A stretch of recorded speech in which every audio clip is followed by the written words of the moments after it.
Hey, everybody or nobody, whoever decides to join.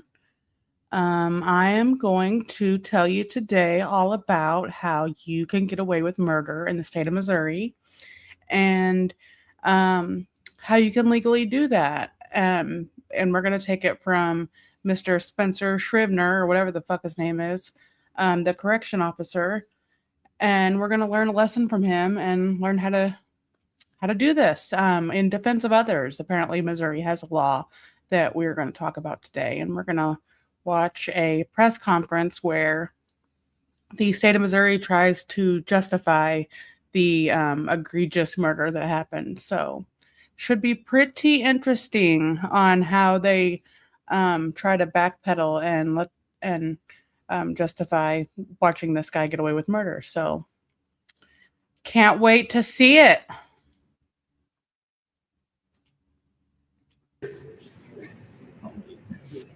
This is the first guy that's going to talk, I think, is prosecuting attorney Locke Thompson from Jefferson City, Missouri.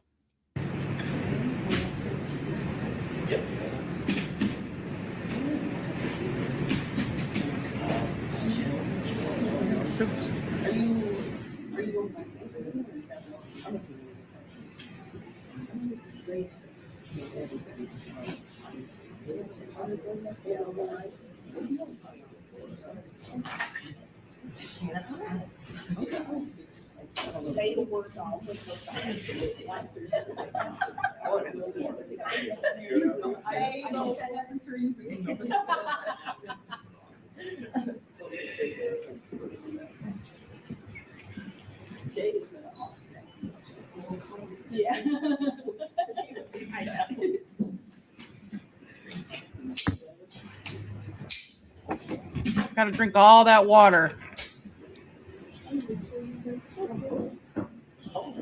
He's got a lot of shit to spew.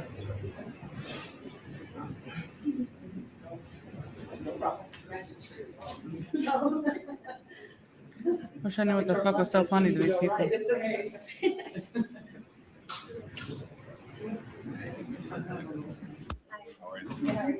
There he is. You want me there?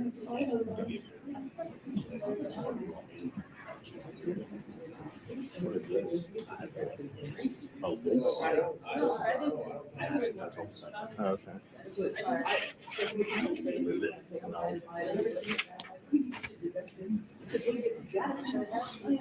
when it starts, I'm going to hit record, so we got a recording of this thing. See, they have their tech specialist on the case.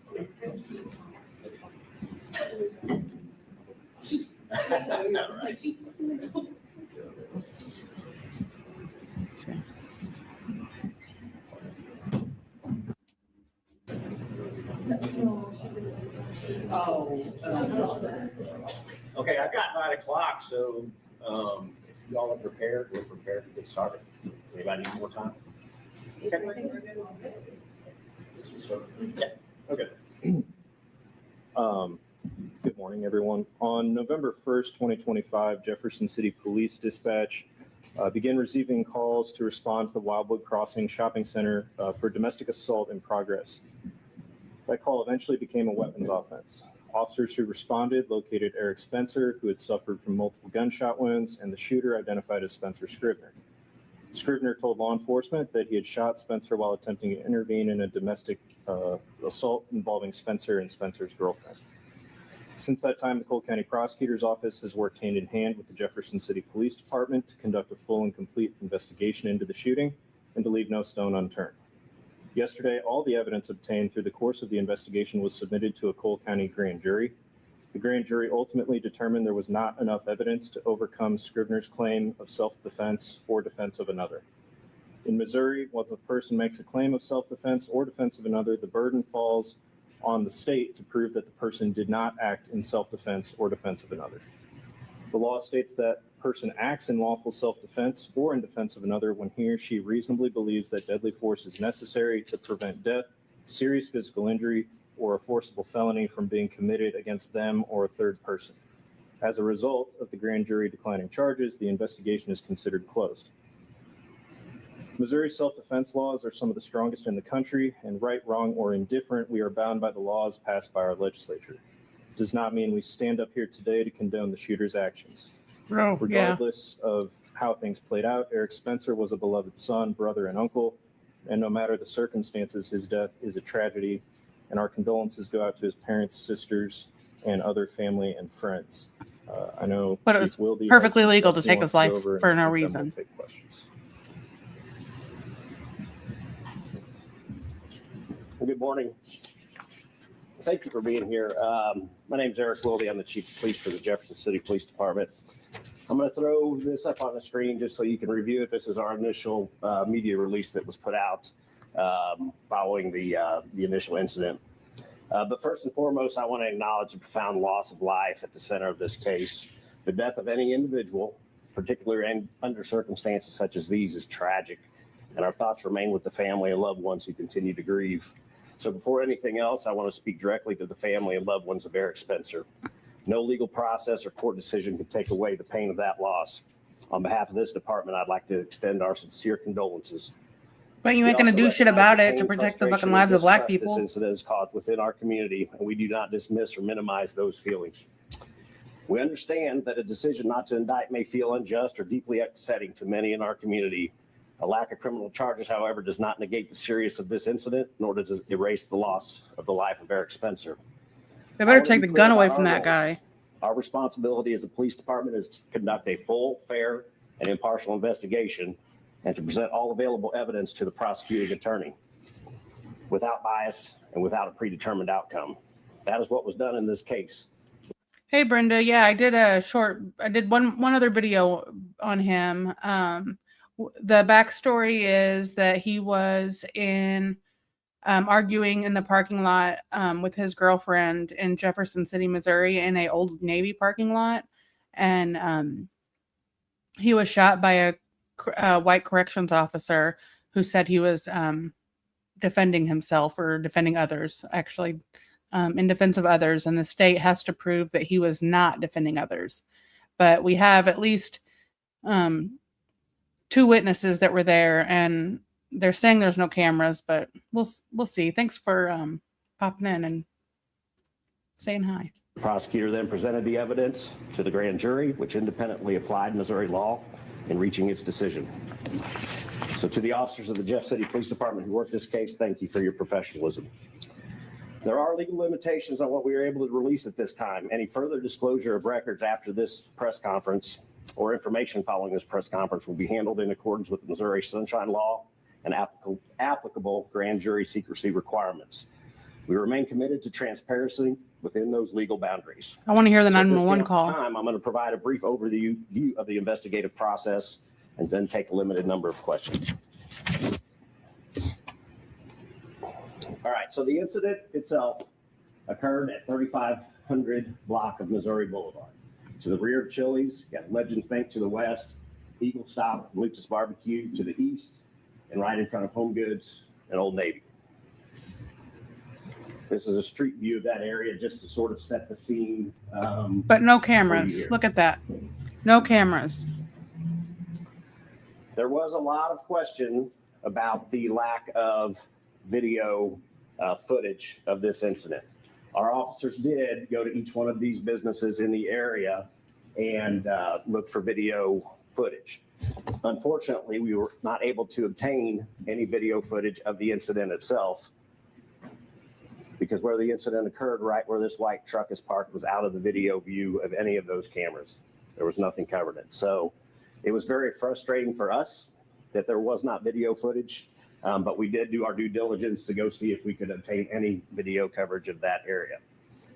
That being said, the challenge with this investigation is that we had to rely wholeheartedly on eyewitness information to determine what happened at the scene of this crime. Going to the independent witness statements, we interviewed 14 independent witnesses. Each of those witnesses was either out dining out, shopping, or working in the area. The statements of witnesses are consistent. They paint a picture as to what happened that evening, and they support the following chain of events.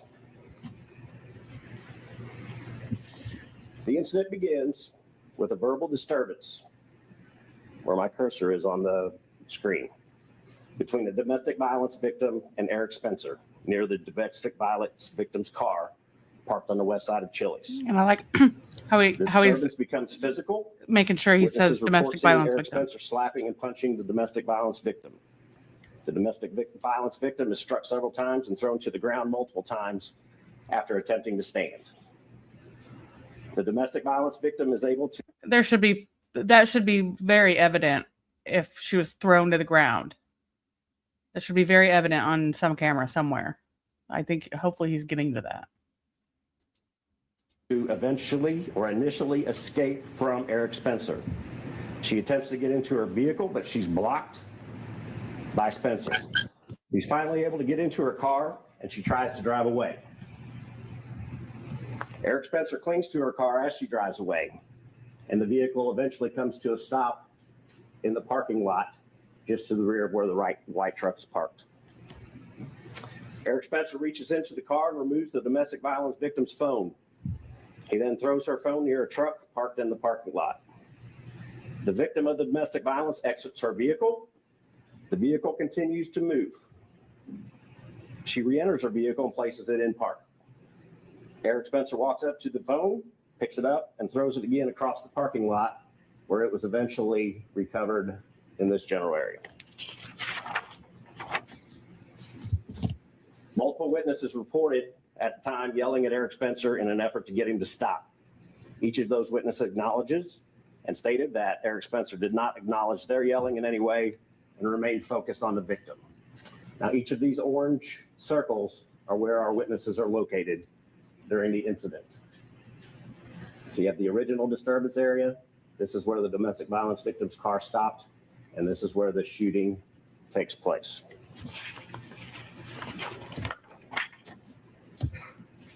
Mr. Scribner was sitting in his friend's car with his friend in his friend's car behind Chili's.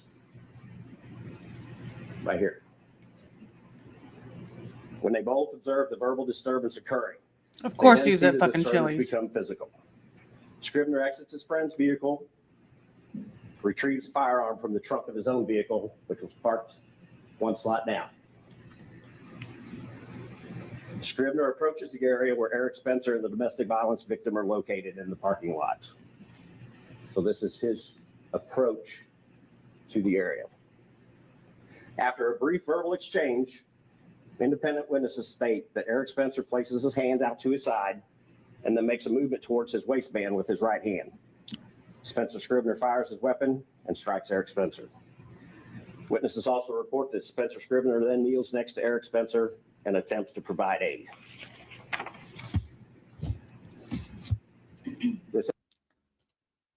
So unarmed. He was unarmed, and they said he was reaching for his waistband, but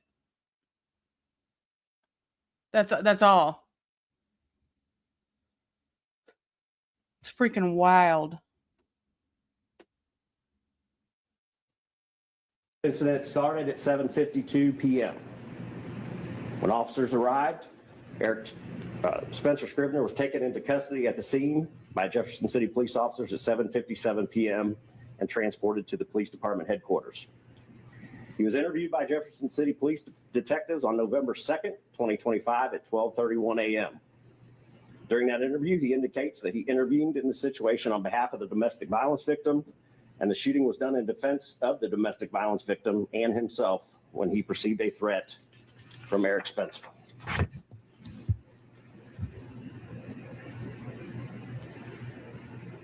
As stated, this investigation is now considered closed. Any release of information following this will be handled in accordance with Missouri Sunshine Law and those applicable legal requirements. That's the end of my statement about the incident itself. I'd be happy to answer any questions if you have. Yes, ma'am. Was it found that Erik Spencer was armed at all? The definition of armed is challenging sometimes. Armed with a firearm? No. Armed with an edged weapon? No. But we in law enforcement consider, and according to FBI reporting, consider hands, fists, and feet as personal weapons themselves. So it's hard to say he was unarmed when he has the ability to strike, kick, punch, but armed with a firearm, no. Armed with an edged weapon like a knife or a blunt instrument, no. So he was existing while he was black. At all. I know there's several witnesses out there, and there was no security video. Should any of those witnesses have video? There was one witness video that we obtained initially. It did not show the incident of the shooting. It didn't have the exact situation captured. So we were limited on anything that showed exactly. How can he sit there with a fucking straight face and say armed? Now, not exactly armed, but he did have hands and feet, and he was black, and he was there. So this is fucking wild. This is absolutely fucking wild, and I cannot even believe it that it's happening. What happened at the time of the shooting? Did Spencer Scrivener identify himself to you as a law enforcement officer? Did he identify himself to? Of course he did. Spencer as a law enforcement officer? He did not identify himself as a law enforcement officer. No, but he did as a correctional Any of officer. our I guarantee it. investigators know. And let's be clear. I believe it was put out that he works for the Department of Corrections. Recently. Yesterday. Yeah. But that is not a post-certified law enforcement officer. No, as someone that does work in the Department But they do consider him a brother. How do investigators conclude that firing multiple shots into a busy intersection, blowing out the windows of a Navy, does not warrant charges of armed criminal action and unlawful use of a weapon? I think the determination was made by the grand jury when those facts. You know, I really thought that they were going to get on here and say some shit like, oh, like a good reason, like you said the other day, or not the other day, maybe yesterday, like you said, like maybe he had a friend in the area that had a gun or something like that, you know, like he was literally existing with fucking hands and feet. I mean, I don't know what you meant by what you just said. I don't know. I thought I forgot. I really No, you're don't know. good. I just was just gonna tell you. I thought somebody said that there might have been. I don't even know. This is just well. So what I me. had It's said so was wild. it was funny to me that he instead with his friend like witnessed this, and it sounds like it went on for a while, right? But you're watching and just hanging out or whatever, and then you know, like then you come to intervene, and instead with your buddy, you go like stop it immediately. You go to your car and grab your gun. I don't know if they already said this part. Oh, okay. But yeah, like I'm confused. Okay, sorry. You know what No, you're good. Like I was just like, you know, that doesn't make sense to me because like I don't know, especially the size of Erik. And, that's what I was just you about know to what say. I mean? I can just see like a fucking 110-pound guy and the fucking big old fucking burly ass white dude. You know, it's like Yeah. And I don't know, like they said a lot of things that just don't really, you know, make sense. It just raises more questions. And, you know, like you can look at their faces and just kind of get the energy that they're just, you know, looking at each other for answers and, you know, like making sure what they're saying is what they want to, you know, say. And I mean, it's just, it's crazy. And then they, you know, you'll just see the rest. yeah, it's fucking. I cannot believe he just said that. I can't believe the any of it really, but like the legs and arms and like and then just wait till you hear the rest. But yeah, I mean they dug themselves into a deeper hole with this, and you can tell like the dude was literally shaking, grabbing the papers. Good. He's like stressed out with his cold sore on his lip, you know, like he's like the one in the city council meeting having to listen to us, and you know he's like they make it about themselves is what they really did about this whole situation. Like they sit here, you'll just see the rest. Like I'll just shut up for a second. Were presented to them.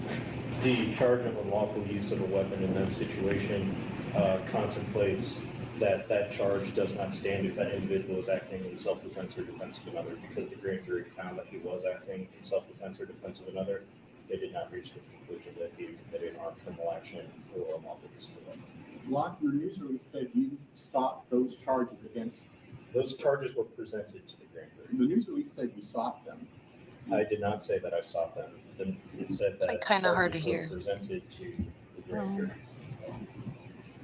How much influence do you have over the grand jury and their decision? I don't have any influence over Is the that grand better? jury or their decision. I present all the facts and I leave it to them. Plates that charge does not stand if that individual is acting in self-defense or defense of another, because the grand jury found that he was acting in self-defense or defense of another. They did not reach the conclusion that he committed an armed criminal action or unlawful use of a weapon. Locke, your news release said you sought those charges against. Those charges were presented to the grand jury. The news release said you sought them. I did not say that I sought them. It said that charges were presented to the grand jury. He's being real careful with his words. How much influence do you have over the grand jury and their decision? I don't have any influence over a grand jury or their decision. I present all the facts and I leave it to them. Do you believe that an incident or a case like this has the potential to come across as condoning violence or taking justice into your own hands? Me personally, I think that this is one of those instances that continues to divide communities across our nation, because there are some people out there that say this was an absolute right to come to somebody's defense and defend them. And then you've got other people that say that this is outrageous behavior. I'm somewhere in the middle. I follow facts. I deal with situations at scenes and run investigations to be able to get justice. And justice, in my mind, in this situation, was to get all those facts in front of a grand jury and have them decide, does this meet a burden according to Missouri law? So while tragic, I know that these are the type of incidents that we've seen across the country divide communities. Has Scribner ever been involved in shooting before? No. I would assume that you would know. There's been nothing to suggest that he has ever been involved in any. So you didn't do a background check on him? This is a I don't know, but I wouldn't say I don't know. That's wild. Justice. And justice, in my mind, in this situation, was to get all those facts in front of a grand jury and have them decide, does this meet a burden according to Missouri law? So while tragic, I know that these are the type of incidents that we've seen across the country divide communities. Are we wound too far? Has Scribner ever been involved in shooting before? No. I would assume that you would know. There's been nothing to suggest that he has ever been involved in any sort of attack or shooting before. Did witnesses substantiate the claim that Spencer reached into the pocket? At least two witnesses, I think even maybe three, stated that they did observe him making a motion down toward his waistband area, which was similar to what Mr. Scribner described. Do you guys find, going back to my previous question, that he put the public at risk in any type of way? Like I said, again, it was a shopping center. People were probably maybe in Old Navy at that time near those windows. How does that not warrant a charge of armed criminal action or unlawful use of a weapon? Because again, the component for unlawful use of a weapon is knowingly doing something. And the only thing we would have been able to prove at that point was that he was knowingly shooting at Erik Spencer. I couldn't prove that he knowingly shot into the Old Navy. Did he maybe recklessly do so? Perhaps, but that's not the mens rea or the mental state required for that particular charge. Did Scribner at any point just try to talk Erik Spencer out of what he was doing? Because it sounds like he went to his car, got the gun, went over and shot him. Or is that? We do have witnesses that say that Scribner did tell Spencer to stop what he was doing. And at that point, he didn't stop, or what happened to her? I don't know the exact exchange at that time. What We about do the not have 911 witness call? testimony about that. I'm confused why they didn't say This might be a better Spencer question. told them that. You know what I mean? They didn't say Spencer's statement said, hey, we had some exchanged words. It said witnesses. And he didn't even say that the first answer. He got his words, like, you know what I mean, together, and then said that. So it's like, yeah, that's all I just wanted to say with that one. This guy's fucking pathetic. For you, Locke, but from my understanding, Don't know the exact exchange at that time. We do not have witness testimony about that. and this might be a better question for you, Locke, but from my understanding under Missouri law, you have to feel like your life is at risk. If at any point you didn't even know that Spencer had a gun, how do you justify? So that's not exactly how that works. For using deadly force, a reasonable person in that position would have to believe. I just want to say, I think it's force funny was how reasonably the necessary. prosecuting attorney took over for that answer immediately before Yeah, he he even had a chance to answer that one. Fuck it he up. probably had that fucking answer memorized. Man, they are stressed. Like, They should be. they're stressed, okay?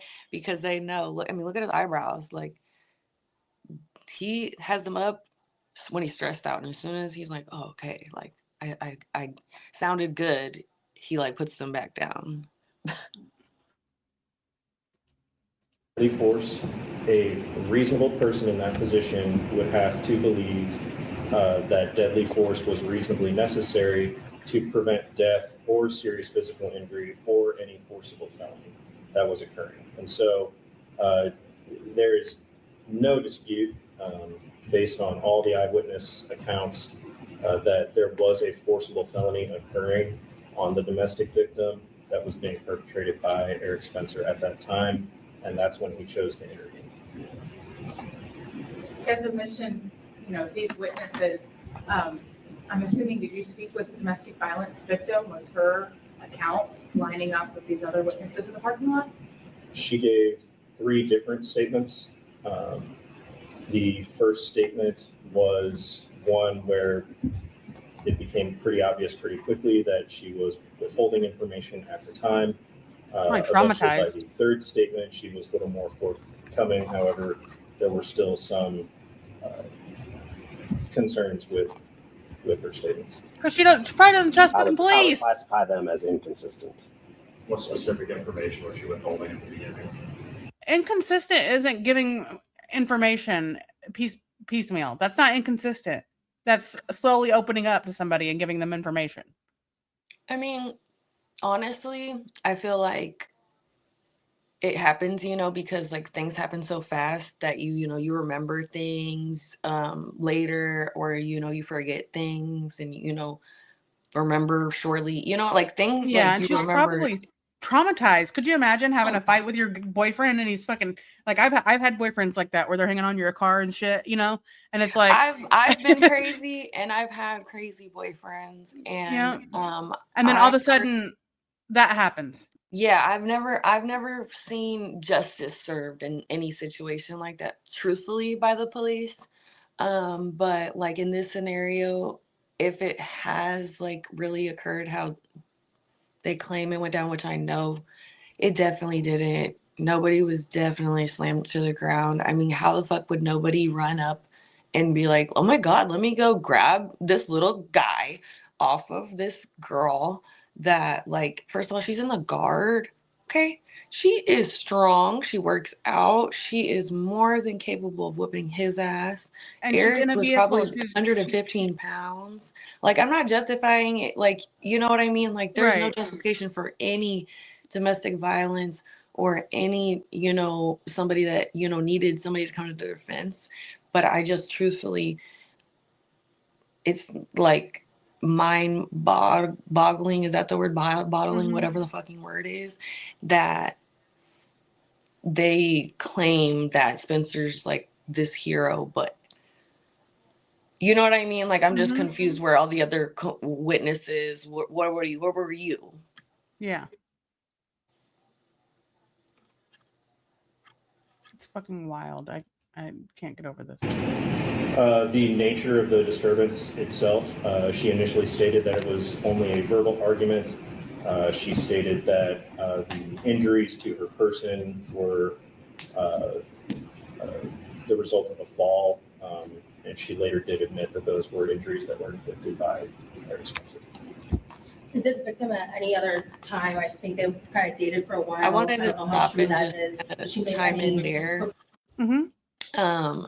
According to a post by her own mom, tagging her as well, that this never, like, he was never abusive. So like this information is kind of like confusing. You know what I mean? Like, Mm-hmm. I can only say so much, but I feel like I will say that at least, and I'll keep the rest to myself, you know? But Yeah.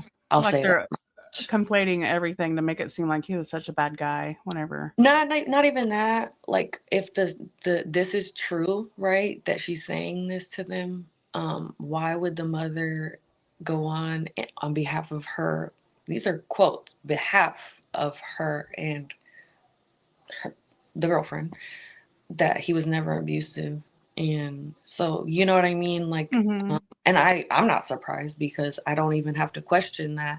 The only thing, that made me question it was her being so silent. And, I definitely reached out to her about that and got why that was done, But other than that, if I was in a situation, I know the police like to make people say what they want them to say. I think we've all watched a little bit of First 48.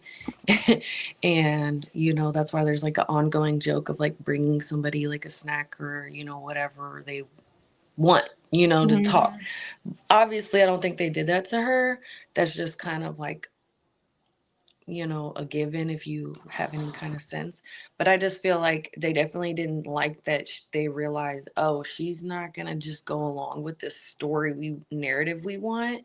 And that's a problem. And same with, other situation that I don't feel comfortable speaking on. But right now, I don't know, because I have to figure out if it's allowed. But there is so much more information that doesn't match with other people's information that may or may not have been there.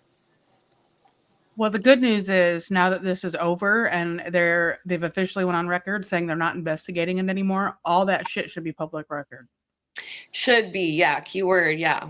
The police here, I've got so many people reaching out to me about their own stories. I have my own stories, I think I've said that before, but it's not about me and it's not about other people's stories, unfortunately. It's just about them being corrupt in this scenario right now, and we need justice for Erik. But I mean, let's let them go on with their bullshit.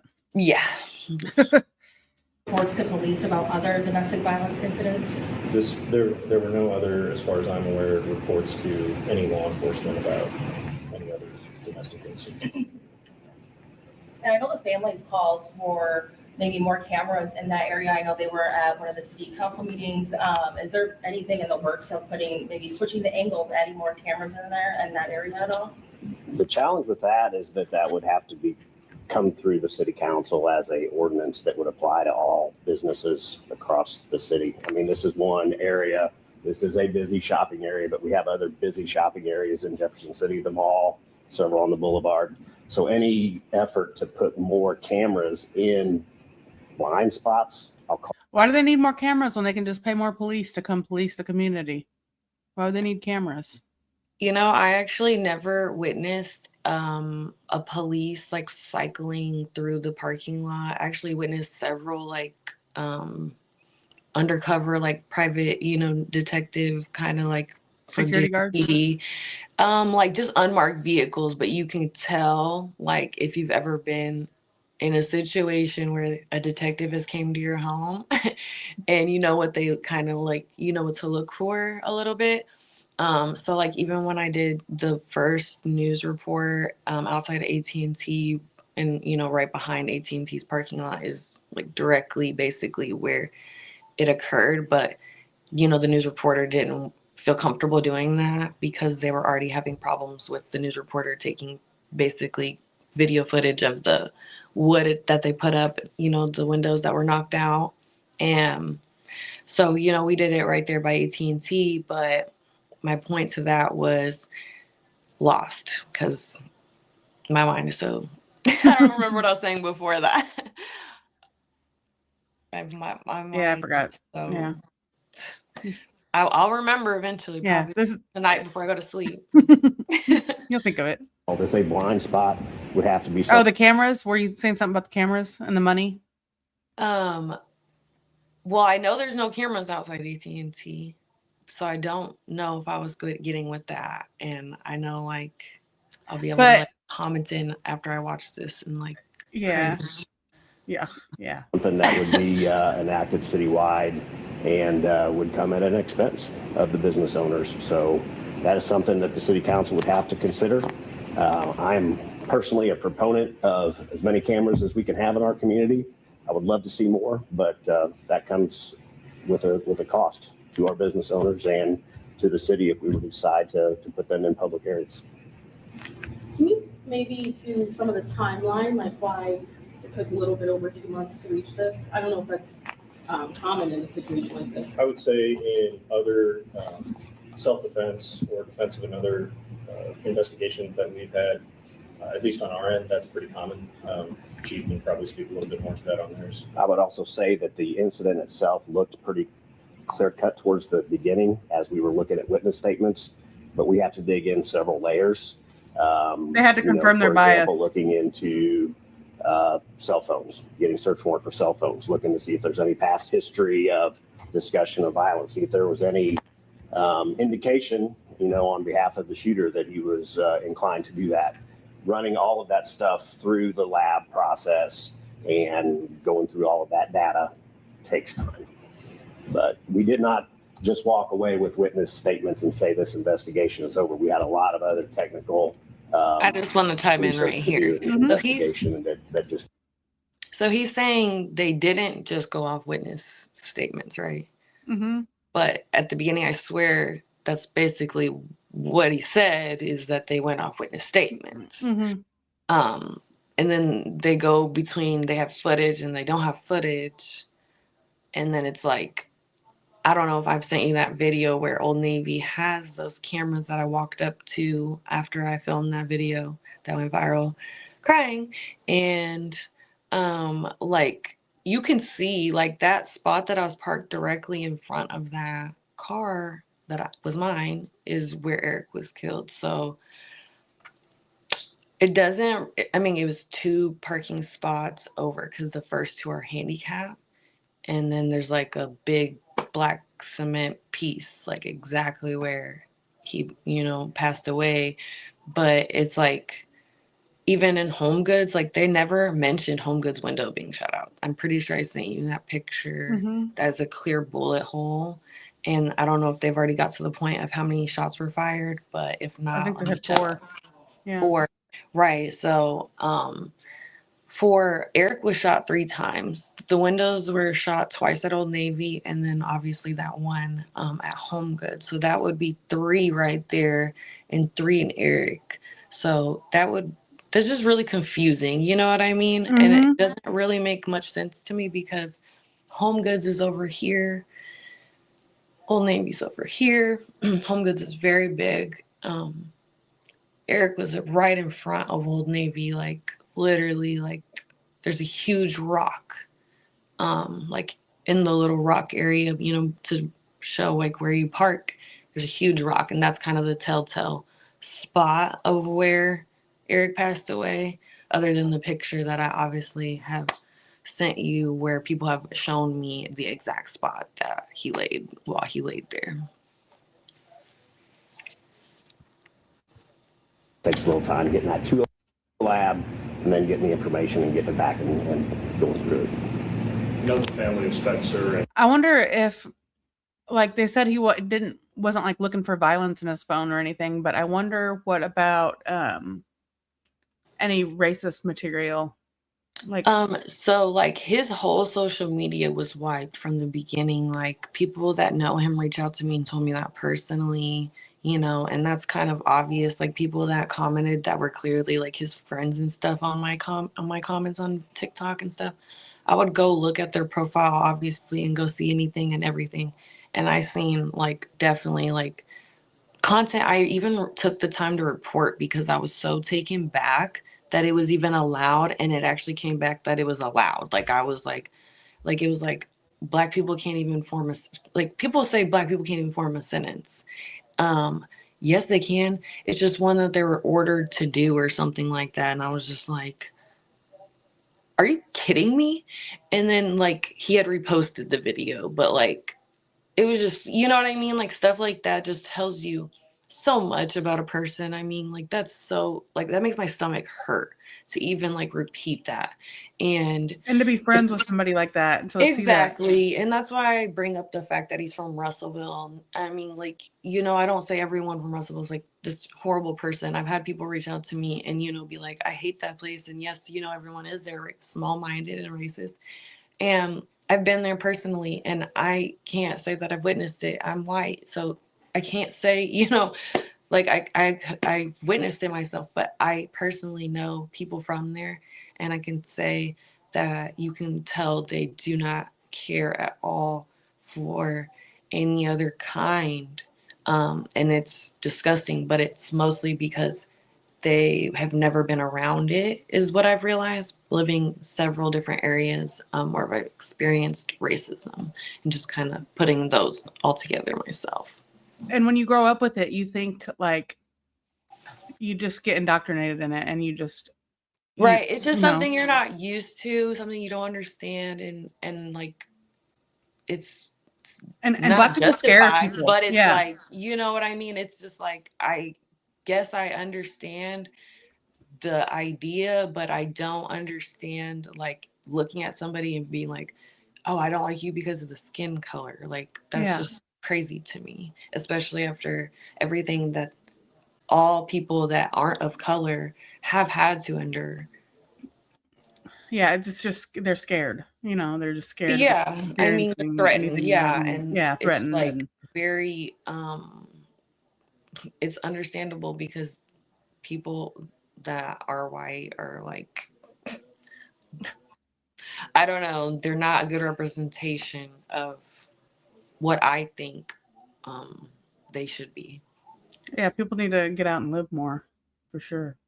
Experience different cultures, and We got like so far off, I forgot I was gonna say. yeah. Will you rewind it like 10 seconds? Maybe I'll Yeah. remember. All right, bet. Research to do, an investigation, and that just takes a little time getting that to a lab and then getting the information and getting it back and going through it. No family Okay, I of Spencer remember. and friends of Spencer were calling for more. I was just gonna say, I also went inside Home Goods, and I think I sent you that flick too, where you go inside and you see that car park, which is my car, and you see the bullet spot area, and you see like a camera right above where that would have hit, and I'm just confused how that wouldn't like show anything, you know what I mean? And when I spoke with people from Home Goods, they said one sheriff came in the following day, went to the back with the manager and left. And it was a sheriff. Like, this is JCPD. This is Jefferson City Police Department and prosecuting attorney Locke Thompson. This is no sheriff in sight. You don't even hear of a sheriff to me, to my knowledge, but yes, Jeff City's full of police. We have so many different police here, yet they can't ever do anything besides make themselves try to look good. Yeah. Yeah, I wonder if it was one of his, and because I think prosecutors have like these deputy guys. I forgot what they're called, but they like work for them and they go investigate shit. Really? And that would Yeah. make sense because he was, sponsored by, the sheriff grade Mhm. white or whatever, and whatever. They're all connected. Yeah, they truly are. They truly are all connected, and that's how they sympathize with each other. Mm-hmm. more transparency and everything. So I guess while you have the chance, what would you say to them? That has been the most frustrating thing for me. Not that they are saying that, is that I couldn't say something. I believe 100% in transparency, but we both discussed early on with the fact that this was almost 100% dependent upon witness statements, that any statement that we make that goes out there could have the potential to influence someone, whether it be a witness, a potential witness. If we say something that somebody catches on to and they come up and become a false witness, then we've really tainted that case. So to the community, I'm sorry. I wish we could have said more, but when you have a case that is so reliant on eyewitness testimony, you can't put out a lot of information because it really just jeopardizes any sort of criminal prosecution that could occur. Do you know if any of these other witnesses maybe tried to de-escalate the situation at all? Several of them did state that they yelled at Erik Spencer, trying to get him to stop each of their statements. And I think I read that. Each of those witnesses stated that Erik Spencer did not acknowledge their yelling in any way, and he remained focused on the domestic violence victim. But yeah, several of them did attempt to. Several of them had their phone in hand and said, "Hey, we're calling 911." It just didn't stop. You've announced that the case is closed, but obviously without video of what actually happened, I think a lot of community members feel it's hard to really get closure, understanding, there's still some questions out there, or if you guys could speak to that. Go ahead. I'll say first that no investigation is going to answer every single question. Even cases that go to trial and where you get a jury verdict, sometimes not every single question gets answered there. It's just the question of is he guilty or not guilty should be answered. CSI, all that kind of stuff, where they're able to answer every single minute question and fill out every single detail of a crime or an investigation, and that's just not the reality. I know it's frustrating, but that's. I just want to chime in. Mm-hmm. I'm really confused how you wouldn't want every question answered. You wouldn't want, all of this figured out, especially with not having all the answers clearly. It just kind of shows you they really don't care. They want to see how far the family is going to take it, how, far the family really cares, how much the community is really going to care. And truthfully, it's definitely divided right now. I'm glad they had people there asking the good questions. Yeah, I am too. And I feel like you can tell they're weren't prepared for this and scrambling. That's why I started getting into his papers and stuff. But I feel like I really hope they get the rest of their questions answered soon, because they're sitting here trying to put all their answers together now, realize they just dug themselves, like I said, I think, into a bigger hole. And I think his family might have a really good civil case on their hands. Just FYI. And I would also say that, yes, the case is closed. It has been presented to a judicial authority for a decision. But if there were to be any sort of credible evidence that would change the direction of this, I think we're both convinced that we would open the case back up. Anytime we get more evidence or additional evidence that would change our analysis of a case or an investigation, that investigation gets reopened. So my understanding, Scrivener was placed on leave. Do you know if he's since returned to work? I do not know. And I'll just ask you, Chief, I know you mentioned just how divisive. I just wanted to say really fast right there, how fast they answered. No, they don't know that. But nothing else was not, no, they don't know. Everything else was some mumbo jumbo bullshit, and came up with that sounded good because they know they do this shit every day of their lives, right? He's literally a prosecuting attorney, and he's an old ass fucking cop, and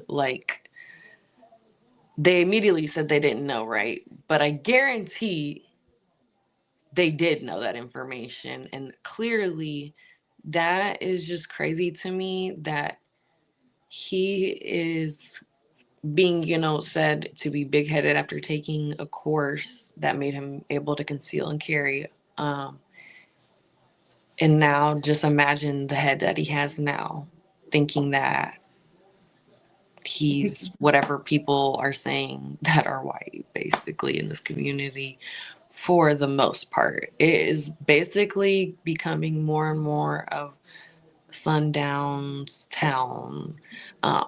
You look on Reddit and see it for yourself. I have no comments on there confirming that information. I've not ever included myself in that. I was just trying to find information about Erik and simply looked up Jefferson City, and that's all that you see on there. People talking about how it's boring, because it is, and talking about how, as a younger person, there's nothing to do, but as an older person, you kind of appreciate how you just kind of go home and, go about your way and be depressed because you're living in Missouri. And like, that's it, and deal with the weather changes as they come. But like, other than that, it's just kind of crazy to me how their demeanor is just still sticking with this, oh, we're so sorry. But, he was this bad person that deserved this. Yeah, he And had arms and hands and feet and legs. yeah, he wasn't crippled. So Yeah. it's like all, and it's just kind of like, I've just never heard, somebody like say, as a police officer, he was technically armed. Like, what? And then like, I don't know. I feel like if I did have a, CO, like I was a correctional officer and I had, conceal and carry, I would feel like more mindful of like not just like picking it up, because I know the damage a gun can do just not even being, in his shoes, but like then being in his shoes is even more of a reason to be like, hold on, pump my brakes. My buddy's here with me as well. Clearly people are shouting and all these things are occurring. So I truly can't like wrap Cops my are on their head. way. Right. And people like, I mean, it's just a lot of misinformation that does not make sense. And I wish I could say more. Yep. Why do they look so uncomfortable in their responses? Well, that's Oh my because gosh. they're Before I started like yesterday, I was so too much, triggers, Mhm. comments and stuff in there. But today I like kind of watched it, and that's why I was like, thank goodness I watched it earlier so I could cry it out. And that's why I'm sure people are like, why is she smiling watching this? And it's kind of because this is such a joke. Like the police department here and the prosecuting attorney, specifically Locke Thompson. He's And pathetic. He's a pathetic little bitch. He's a pathetic little I just fucking don't know how bitch. they should like be able to sleep at night, but I could never understand them. You know what I mean? You could never understand them. We have empathy, like true empathy, and like these people have absolutely no heart. There's just no way this man gets away scot-free. I hate saying that I wish somebody else was affected by this, by the gun damage, because I know by at that point it would be sending a message like, look what he did, instead of look what he could have done. Like a white woman shopping in Home Goods, or like a fucking grandma. Yeah. You know what I mean? Like, hey, I could have been there. Unfortunately, like I wasn't there, but like it could have been my daughter there. It could have been, anyone's daughter there. And it's just like, doesn't even like sad that it has to be like almost a white person for it to matter, or a kid. But truly, like it's almost like that's what it would take for people to like be like, hey, this is not okay. And you see, I don't know if they've got to this yet, but they do kind of question like this. What I'm saying is, like you don't think 4 shots is excessive when it's a full parking lot. Like that parking lot gets big. I haven't filmed that, but it is usually full, which is why they were parked that spot and going to Chili's. Also, it was homecoming weekend for Lincoln's 100th homecoming. So a lot of people were in town. from out of town. And a lot of people were out like and about in town. And Christmas like a lot of shopping people and everything. don't do that. You know what I Mhm. mean? Like going out and like, celebrating, like maybe like getting drinks at Chili's per se. But the other half were just living their life normal. It's like a weekend. I'm going to finally be able to go to this crappy shopping center that we have here, and that's all we have to pick from. Like, truthfully, people drive to Columbia, Missouri to go to the mall there, but it's gone so downhill there, it's no point. But besides all that, like that was stuffed. AT&T does not close till, I believe it was 8 o'clock. Still, I haven't worked there in several years, but 8 o'clock. There's people there till 9 sometimes later, especially managers, depending on, situations that occur. Also, with customers, we can be there late. Either way, TJ Maxx is open super late. Everything is stuffed. I'm telling you at this point. That's why even the fact that they're saying 14 witnesses is like still not a lot. It's crazy. And then I'm like, the 14 witnesses, including Erik's girlfriend, the correctional officer's friend, mystery people. And that's it. I would assume the other person would be the second on scene that was taking out the trash, and the Eagle Stop employee that was taking out the trash. And there's a And that 911 caller. he said he was taking out the trash and heard it, and so he ran back inside. But yeah, it is like, and then they said there's so many calls, that came in. So I'm like, how do you not have all this audio that you could even, yeah, like, we'll see, We need to request all their incoming calls and stuff from that time in their catalog from that time. Oh yeah. What do you have to say right now to the Jefferson City community who's been through a lot of turmoil for the last 2 months? First, I would say thank you for the patience that has been demonstrated. I know that there has been a lot of anger and frustration boiling under the scene. So thank you. That means a lot to me that our community is doing that. And I hope that by being transparent today, that they get a better understanding of what actually occurred and some of the limitations that were placed upon us and why we couldn't have a press conference like this on day 2 or 3 or 4. I want them to have the trust in me and the trust in our department that we did a thorough investigation and we turned that investigation over to the prosecuting attorney's office and followed the procedures, the criminal procedures. Can you rewind that like 10 seconds? That means a lot to me that our community is doing that. And I hope that by being transparent today, that they get a better understanding of what actually occurred and some of the limitations that were placed upon us and why we couldn't have a press conference like this on day 2 or 3. I feel like I'm kind of going to go piggyback off what I was just saying, I guess, is that, the lack of witnesses that weren't connected in any sort of actual way, right? I think it's just crazy that you didn't ever get on and say, hey, can anyone look at their dash cams? Anyone check their, cameras on their Teslas? Anyone at all? Everybody's got a dash cam now.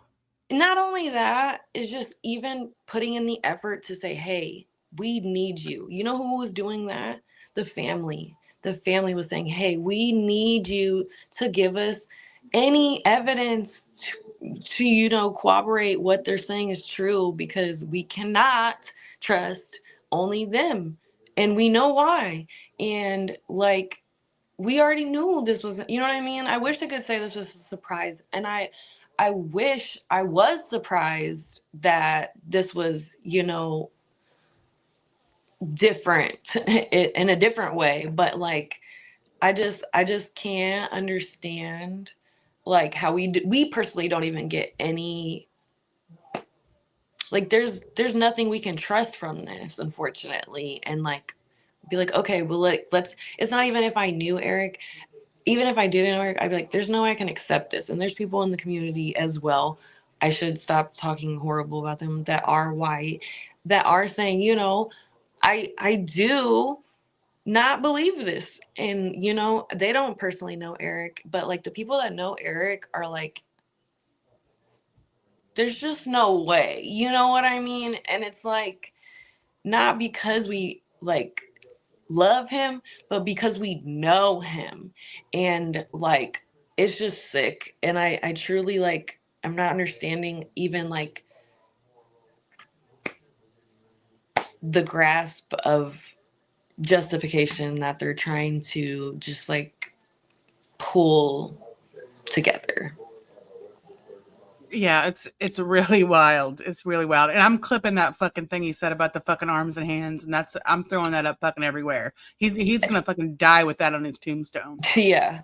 He I don't know if he said it yet, but I think he's about to say that it happened very close, as in like the shooting and Erik. So that kind of goes like into excessive for me. But at the same time, I will go off of like, I feel like when you're trained to conceal and carry and shoot and all that stuff, you know where to shoot and to kill. And so clearly you know what you're doing with that. And like he knew what was he was doing, right? And so like people go back and forth where they're trying to justify and be like, well, yeah, he was shooting to kill because he was, you know, beating his girlfriend. But at the same time, it's like, then why perform CPR? You knew you were trying to kill him and you went to your car and grabbed your gun. Like, this was so premeditated to me. I just personally feel like it was like a perfect opportunity for a cracker to do it. And that's what he is. And like, I don't even mean to say it like that, but it's like something I don't even say. But that's just like the epitome of what he is, because of how he's shown he carries himself, from unfortunately where he's from, and his What he does for a living. I mean, I know exactly. not all bad people, not all corrections officers are bad people, but you know, I like, mean, there's a select few, and I hate saying, you know, I know a good officer that works in, you know, mhm. JCPD personally, only because my father, but it's like, does he look the other way and turn his cheek when, you know, people are doing the wrong thing? Probably. I would and they assume he's been there for a long time. I'm and they think they're sure. doing it for the right reasons. They truly do, and they feel Right. And justified, it's you like a know? brotherhood kind of thing where you know, you don't want to lose, you don't want to be the person that's outside saying, hey, you're wrong, because it kind of never goes the right way, especially with the police. The police know how to pin stuff on people, right? People like know how the police do things. There's not so many movies about it for a reason. There's not Mhm. so many allegations for a reason. And we see, you know, so much more because now it's able to be filmed. That's really it. Yeah. Sad. I hate 3 or 4. I want them to have the trust in me and the trust in our department that we did a thorough investigation and we turned that investigation over to the prosecuting attorney's office and followed. it was like um like the Swiss cheese theory, like a strainer situation where all of the truth went to him and he only provided some of it to him, and then he only provided some of that truth to the grand jury, you know? Yeah. Yep. No, for sure. And I just remembered I was going to say something. I thought it was so strange that Erik was shot and killed, time of death 8:05, but they're saying, you know, something about 8:02, right? Basically 7:54 is where it all began. And like the scene was cleaned up and gone by 9 p.m. It was before 9 p.m., right? So why was the shooter questioned, interviewed, or whatever you want to call it, at 12:30 the next, you know, day, midnight, whatever you want to Yeah, call like it. after midnight.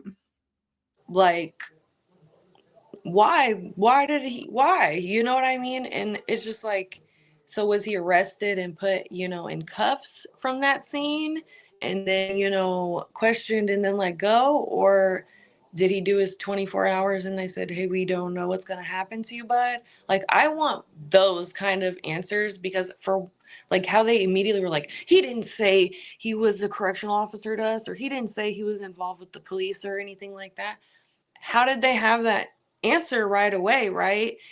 He spoke for all the police officers there, right? He didn't speak for just him. He said he told none of us that information. He didn't say, I don't know, just like, Well, and you know, the other times. he said it like, oh, well, he didn't say he was a law enforcement officer. It's like, no, but you know, he was saying he was a corrections officer, you know? Right. And then not only that, it's like hard to believe. You know what I mean? Like, why wouldn't I would, if I was him and I, you know, was whatever way he wants to portray this and all that, I'd like, that'd be the first, second, or third thing I'd say. Mm-hmm. There's no way I'd be To like, hey, let me justify, wait till you get me behind and in cuffs and where I want to be when I get out of this fake cop job and, you know, go from there. yeah. Brenda is in the chat, and she said she's a lawyer, I'm pretty sure. She said this is a case for Benjamin Crump. If anybody here knows Eric's family, I don't know if he's like a civil attorney or maybe. So a lot of people have said that, and I've actually tried to reach out to him, but Oh, really? a lot of people reach out saying that information. I always go back to that viral video because it literally got like viral out of nowhere. And yeah, like a lot of people said that, and I tried, but yeah, I mean, I feel like some people did say like he can't solve everyone's case. Yeah. There's probably one too many, I can guarantee. Mm-hmm. The procedures, the criminal procedures that are set. But people like that are good because like they know the formula.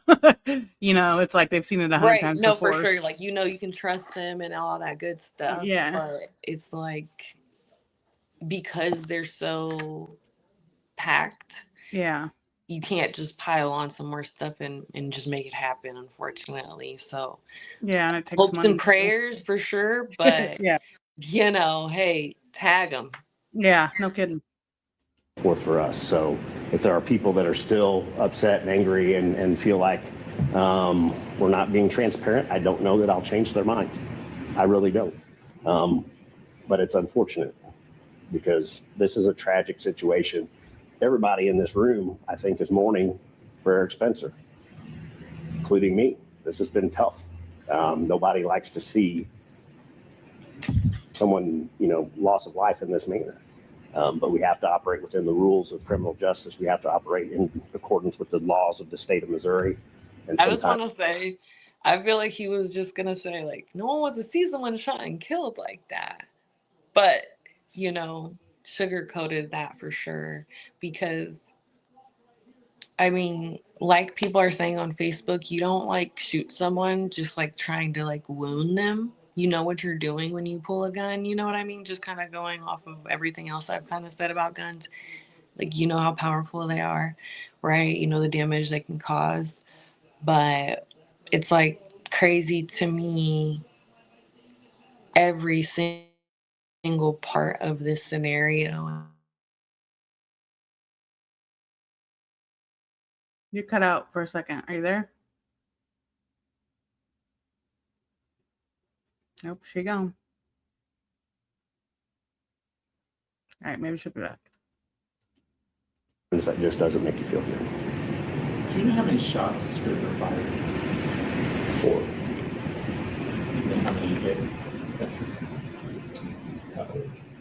We are able to tell the total number of defects, as we call them, entry and exit, whether some of those went through one part of the body to another part of the body. It's not exactly possible to tell that. Wait, what the fuck? What did he just say? What did he just say? You can't tell where the bullets went in and came out? Is that what he just said? Do you believe the 4 shots are warranted, or do you feel like that was excessive? I think personally that On entry and exit, justice, we have to operate in accordance with the laws of the state of Missouri. And sometimes that just doesn't make you feel good. Do you know how many shots Scribner fired? 4. Do you know how many you hit? Spencer? We are able to tell the total number of defects, as we call them, entry and exit, whether some of those went through one part of the body to another part of the body. It's not exactly possible to tell that. What do you Do you mean? believe the 4 shots are warranted, or do you feel like that was excessive? I think personally that ultimately comes down to the decision of the shooter. You can shoot however many I times you know want. how police officers are trained, and we are trained to fire until you perceive a threat no longer exists. So I'm a bit biased. I admit my bias when I get a question like that, because That would that's be my background and knowledge of that as well. So it's hard for me to say. Yep, I'm also from St. Louis, Brenda. Probably do that. For 2 minutes. Yes, you I did. would say that generally speaking, in a lot of the weapons offense cases we see, 4 shots is not a lot. Do you know what kind of training Scribner had in terms of guns? We do have his DOC employment records and his training that he went through, and that was all presented and summarized to the grand jury as well. What was the distance between the two? I said, what's the distance between the two? if I recall correctly. And it was, they were moving, so I can't say down to the inch, but where my cursor is in front of this truck, I believe the shooting occurred just on the other side of the truck, somewhere in that vicinity. So about the width of a front end of a pickup truck. It was very close. Do you know how many 911 calls were made in about this incident? Exactly how many? No, I do not. I know that we presented That's something you should know. 12 or 13 of those calls to the grand jury. But I do know that dispatch was getting absolutely inundated with calls at that time. Yeah. If you're asking for the exact number, we would have a log of that. But sometimes people call in, you call in about the shooting. Yep, we got it. You know, so there were several calls. I just didn't come up with that number for today's information. Talking about the shooting, there's definitely a perspective that, Spencer could have been shot in the leg or, shot somewhere else, not shot to kill, and that would have stopped him. Does that have any sort of bearing as you're looking at this and evaluating this case, whether or not he had to be, shot to kill, or if he could have just been wounded to stop him? The use of, I don't think that the, shooting to wound or anything like that necessarily plays in. You could shoot someone in the leg and hit an artery and they bleed out in seconds. So for us, the analysis and the determination is, would a reasonable person in that situation have believed that deadly force was necessary to stop this forcible felony from occurring or continuing to occur? A reasonable racist person. My understanding yesterday Brenda was said. the first time we officially heard that Erik Spencer was the one who in fact shot Spencer. Are you able to say why that wasn't able to be released before? Just as a matter of practice, my office does not release the names of suspects prior to charges being filed or a final disposition of the case or of an investigation. So do you consider Erik Spencer, Spencer Scribner. excuse me, Spencer Scribner, a law enforcement officer? No, he's a correctional officer.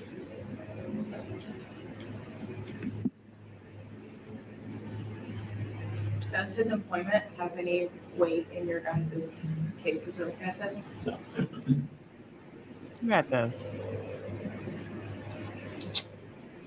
I apologize if I kind of already answered this, but when Scribner said and witnesses said that Erik Spencer reached for his waistband, it was Scribner under the understanding that he was going for like a gun or a knife or something, and that's why he fired. Scrivener's statement was that that Eric did that. So while you were gone, they were fucking talking about how they can't tell how many bullet holes there were. What do you mean you can't tell how many bullet holes there were? So I think the confusion is because they probably haven't even got like the autopsy report. From what I understand, it takes a long time. I don't know why they wouldn't wait to receive that back before they close the case. But hey, I'm also not a shitty cop, so I wouldn't know. Yeah. Can't think what their brain. While threatening to shoot him. Did he verbally say he was going to shoot him? Or Scrivener's statement was that Erik Spencer did threaten to shoot him, yes. And witnesses substantiate that. I don't believe any other witnesses hear the exact verbiage between the two of them. They said there was a brief exchange, and then witnesses did say that they did see his being Erik Spencer's arm moving down toward his waistband or stomach area. Did Scrivener's statements stay the same every time? So I just want to chime in right there. I want to say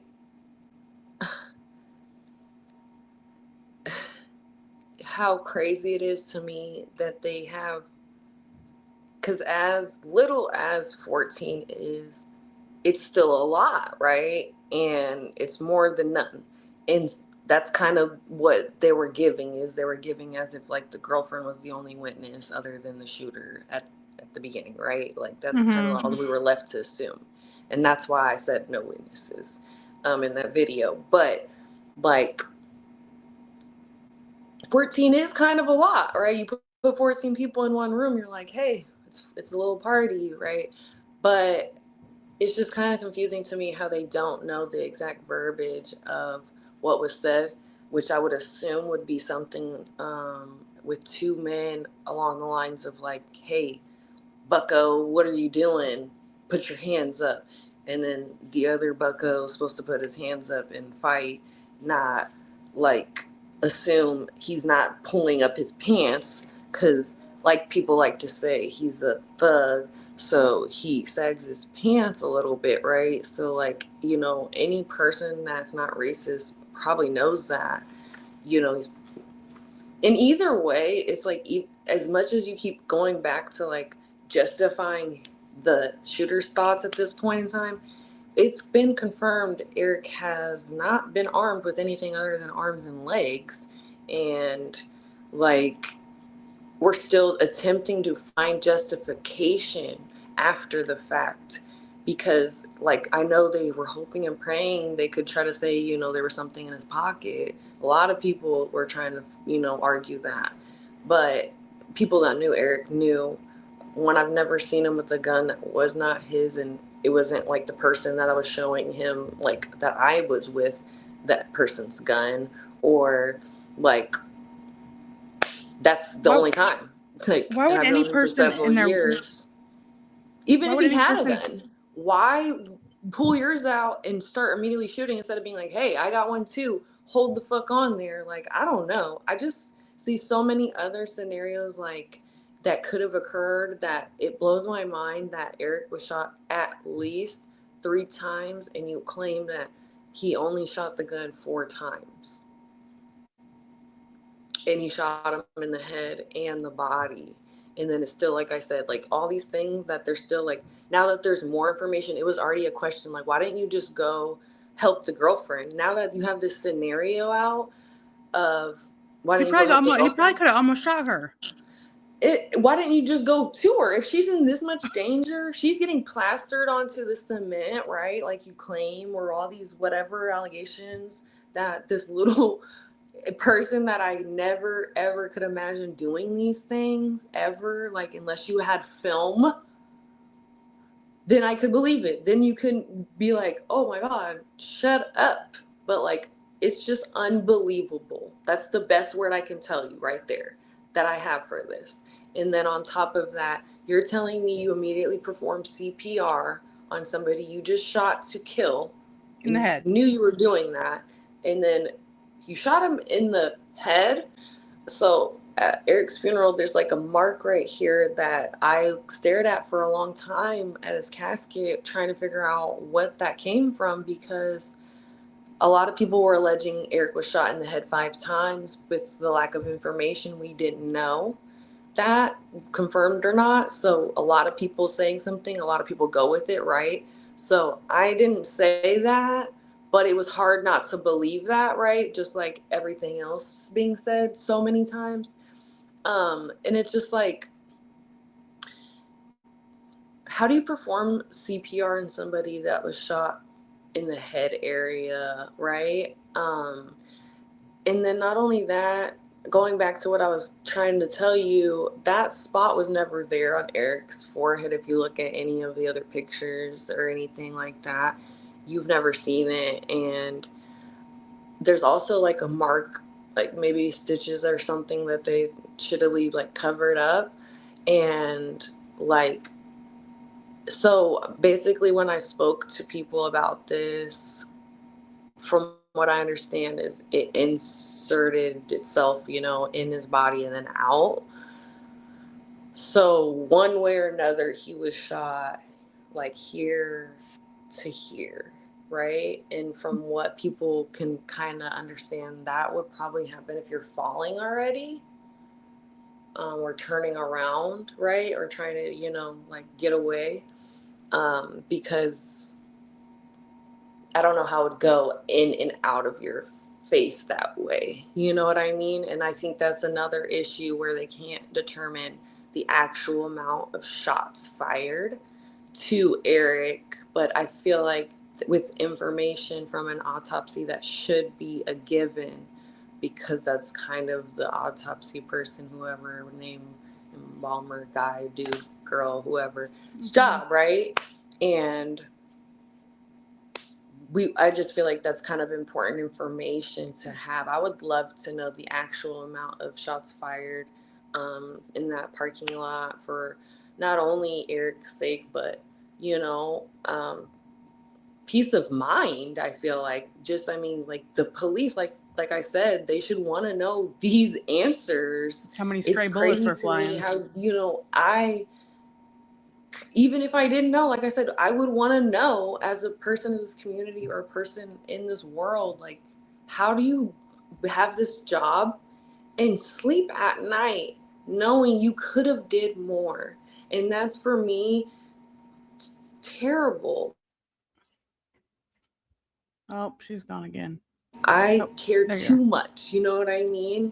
And I think you understand that, because you're kind of like, you get so involved with these, and you're so invested because of the lack of, their work. And it's like, they could have did more. And that's where you kind of insert yourself in the space. Yeah. Yeah. Empty space. Yeah. Yeah. Yeah. Yeah. I hate cops. I mean, I don't, but I do, Yes. His statement was consistent throughout, and by and large was supported by the eyewitness accounts from the independent witnesses.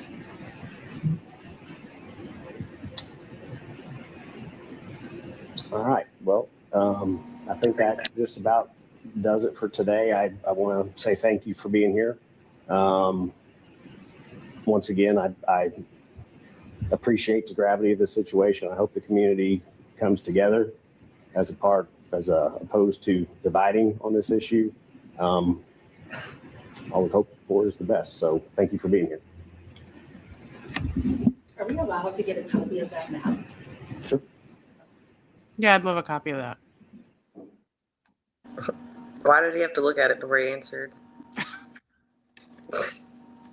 Fucking bozo.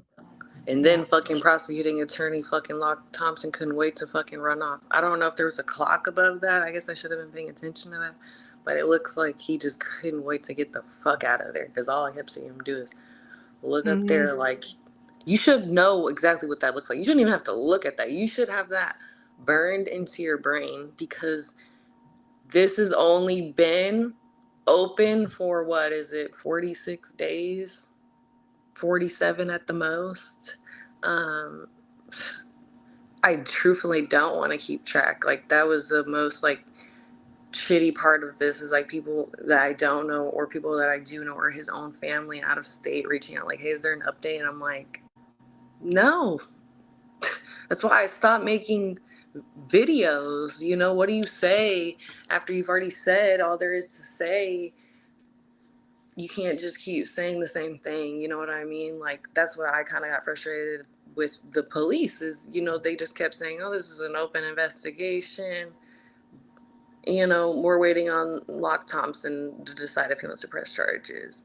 I And bet then if the I guy feel that like, shot him was black, he'd be facing charges. oh, there's no question, unfortunately, about that. You know, roles reversed, it would be no question. Honestly, I think I brought up the last time we were speaking on here and just kind of talking and touching about an incident that occurred the day before, right around that area, where unfortunately a black man struck a 15-year-old Hispanic boy and killed him. And it was on Halloween. So, like I said, it was the day right Mm-hmm. before.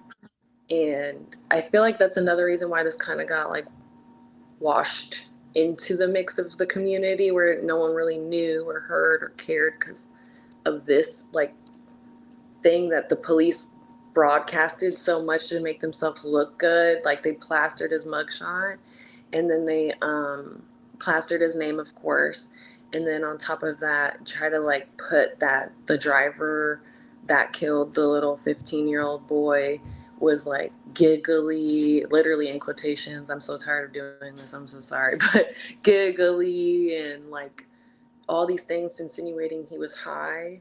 But this is a small community. Like, I do not call this a city. This is a town. And this is honestly, I believe, one of the top 10 smallest like capitals in the United States. Oh no. Oh, you cut out. Are you there?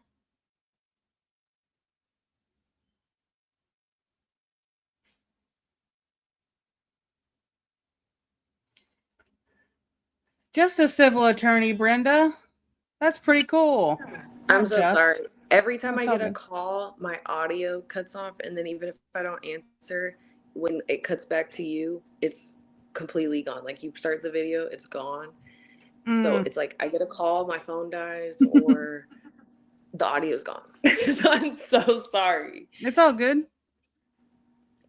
But I don't even remember what I was saying, like usual. Yeah, it's all good.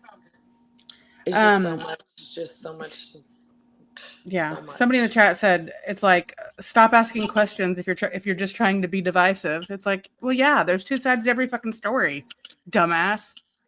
Yeah, it's like people are thinking, oh, you know, people that have never had experience, not a reason to not trust the police. I get it. I get it. You are privileged, though. That is the word for you. And the other half, and I'm not saying it's only people of color, you know, whether that's black, brown, all the other ethnicities that aren't really a color, like, it's like it happens to people that are white too, yes. But at the same time, white people are not being found hanging from trees and immediately being ruled suicide immediately. And it's like, how long can That's what that really keep I feel. happening? I feel like this was just a public lynching. He was beating his And girlfriend, truthfully, so it is we took for him out. 2025. Like, people unfortunately really actually still are being, you know, Yes, lynched. yes, But yes. so I don't like comparing it to that, but it is a modern day society lynching, yes, for sure, because he definitely anticipated this whole thing, And now he's a hero. allegedly. Yeah, yeah, exactly. But I All right, really well, appreciate you trying to cover this and, you know, just yes, of course. wasting your time listening to this bullshit that these people had to say, because it was a lot of diarrhea of the mouth. Yeah. No, I like being involved. This is my community too. You know, I'm from Missouri, so like Yeah. these motherfuckers, you know, could be any of us. It will be if we don't put a stop to it. Yeah. Yeah. All So right. Well, thanks I'll for talk to you soon. Yeah, I'll see you around. Bye. Thank you for Bye. Yeah, everybody no. coming in. Yes, no problem. Thank you. Thank you, Brenda. Thank you, Belly. I didn't know that. Y'all are so smart. I got such a smart chat. I am a scientist, in case you were wondering. I have nothing to do with law, but I am smart myself, if I don't say so myself. Went to school, got a bachelor's degree and an associate's degree. And look at us go. Look at us being some smart, powerful women out here. Thank you guys for joining and listening to Erik's story and Erik's friend and you know, being there, being a listening ear. And we will see you next time. Free Ricky. Bye.